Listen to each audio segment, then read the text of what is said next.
Private ইউনিভার্সিটির ক্ষেত্রে north south কিংবা ব্র্যাক সর্বপ্রথম চয়েস হয় স্টুডেন্টদের।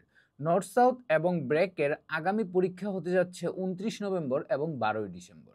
এই যে দুটি পরীক্ষায় এখন এই লাস্ট মোমেন্টে এসে যারা চিন্তা করছো যে আচ্ছা আমি প্রাইভেট ইউনিভার্সিটিতে একটা পরীক্ষা দিয়ে রাখি, কিংবা অনেকেই চিন্তা করছো কোথায় যাব, দেশের বাইরে চলে যাব বা দেশে থাকবো, বা এখন প্রাইভেটে পরীক্ষা দিব চিন্তা করতেছো, লাস্ট মোমেন্টে এসে ফর্ম ফিল আপ করতেছো, তোমাদের একটা কনফিউশনের জায়গা হচ্ছে কিভাবে প্রিপারেশন নিব, কেমন কোয়েশ্চেন হয়, আমি কি প্রতিযোগিতায় চান্স পাবো কিনা।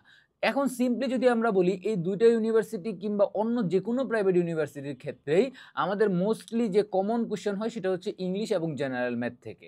এর বাইরে হয়তো বা আমাদের ইঞ্জিনিয়ারিং কিংবা বায়োলজি ডিপার্টমেন্টগুলোতে physics, chemistry, higher math, biology এই সাবজেক্টগুলোর পরীক্ষা দিতে হয়। অতএব তুমি যদি চাও তোমার এই যে অল্প একটা সময় হাতে আছে, 7 থেকে 15 দিনের সময়, এই সময়টুকুতে একই সাথে নিজের প্রস্তুতি গুছিয়ে নিতে কিংবা সেপারেটলি নিজের প্রস্তুতি গুছিয়ে নিতে, কিংবা জানতে কিভাবে এসে লিখতে হয়, কোন গ্রামাটিক্যাল পার্টগুলো থেকে কোশ্চেন আসে, কোন ম্যাথমেটিক্যাল টপিকগুলো থেকে আমাদের কোশ্চেন আসবে, ফিজিক্স, কেমিস্ট্রি, বায়োলজি আমরা কিভাবে পড়বো, এছাড়া আমার পরিপূর্ণ একটা প্র্যাকটিস আউটলাইন, তাহলে তোমাদের জন্য সলিউশন হচ্ছে আমাদের প্রাইভেট ইউনিভার্সিটি এডমিশনের কোর্সগুলো, হোক সেটা BRAC, north south, east West কিংবা সবগুলো প্রাইভেট ইউনিভার্সিটি একসাথে।